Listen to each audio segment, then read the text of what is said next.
Hello dear friends, I welcome everyone who is watching us. It's Saturday, September 19th, 2020, and the Saturday summary show is on Sotnik-TV. Today Russia is celebrating the Day of Gunsmith, which is the right time for the Kremlin and Vladimir Putin to go militaristic.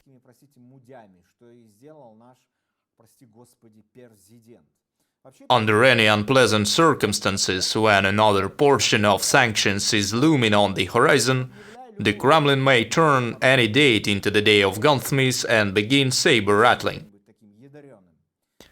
Let me cite the report by the Interfax news agency. For the first time in history, Russia obtains the kinds of weapons that exceed all existing ones, as was declared by Vladimir Putin during his conference call to Herbert Yefremov, an honored CEO and general constructor of Machinery Public Corporation. Vladimir Putin pointed out that modern Russia obtained the cutting-edge weapons that granted supremacy in power, precision and speed over any existing analogues.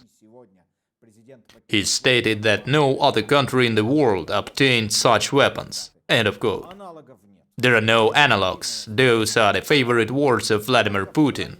In reality, there are no analogues of his lies and the militaristic cartoons that are demonstrated to the world by the Kremlin. Gryvarone, a Russian small rocket ship, is on its first sea trials in the Black Sea today, as reported by the Black Sea Fleet Press Service.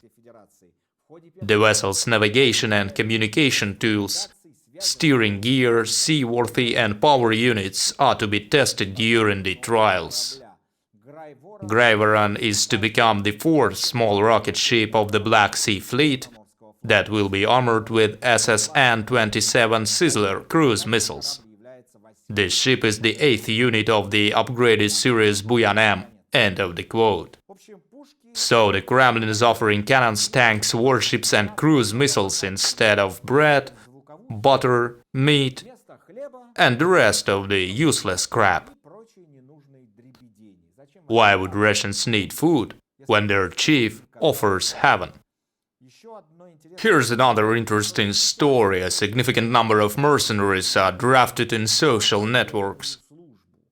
The recruiters suggest to put down computer games and to get into a real war for the real men. Such is the commercial that is now being spread over social networks. I've seen a lot of such advertisements lately and I wonder who we're going to fight against.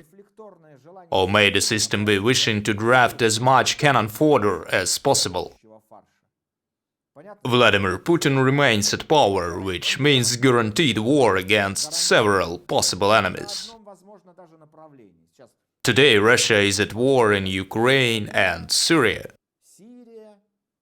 Also, some action is about to start in Africa. And I wonder, what is the next aim of Putin's tanks and soldiers?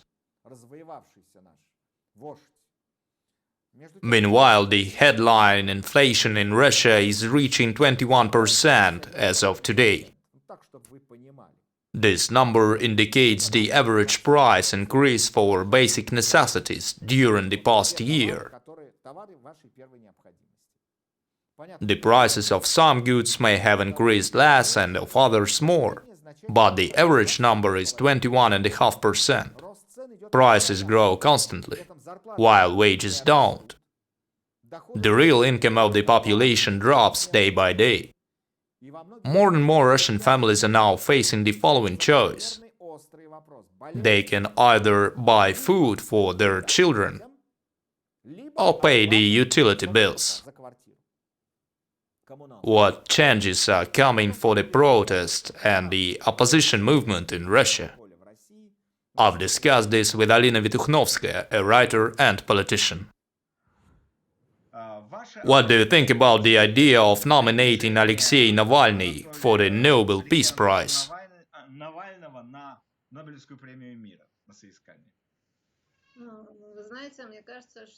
I suppose that Alexey Navalny got incredibly lucky. Just like Vladimir Putin's, Navalny's support rate dropped after he made several mistakes. That was when his miracle poisoning happened. Don't take me for a cynical person, as I wish him health.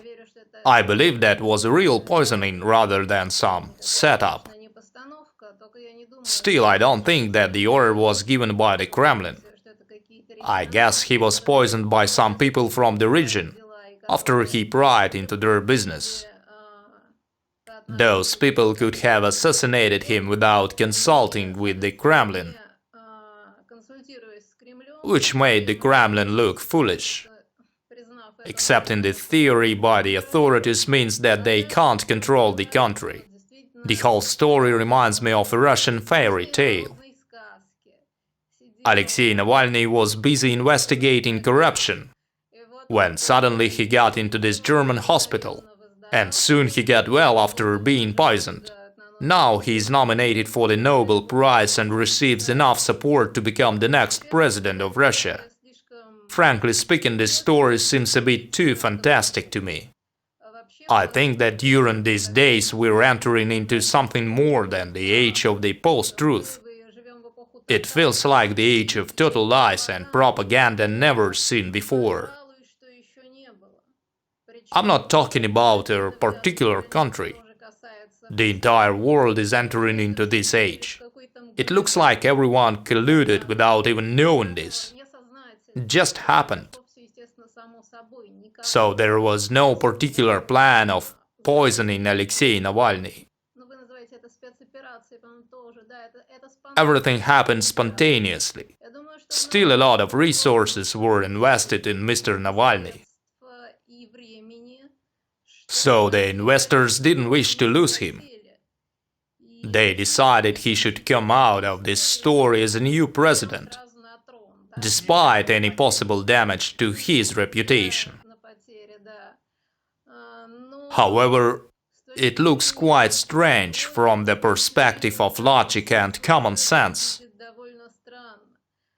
It's strange to nominate for the Nobel Prize the person whose stance on the annexation of Crimea is that shaky. Once the West wishes to see a liberated Russia, led by a man who makes an alternative for Vladimir Putin, this alternative leader needs to accept all the crimes by the former government and to restore the regular way of things. However, people are no longer using critical thinking. People got manipulative and abandoned the good sense.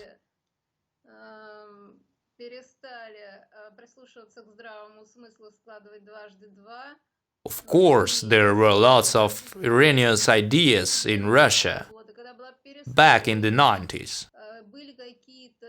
Still, the citizens were fueled with the energy of progress. They were hoping, and a part of their hopes came true. But after the people have been deceived and manipulated for so many times, they shouldn't remain such fools. What we see in Russia is not a civil society, but rather some inertial mass, and it's dangerous to take its views into account.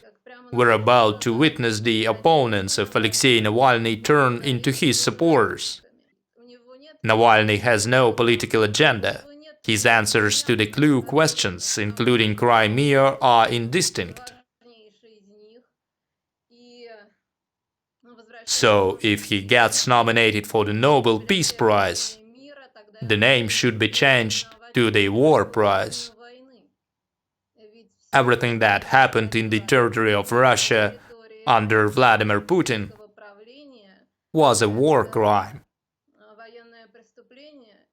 So those who nominate Navalny for the Nobel Prize support this war crime by supporting a man who doesn't openly condemn it. Take care of your hearts and souls. See you next week.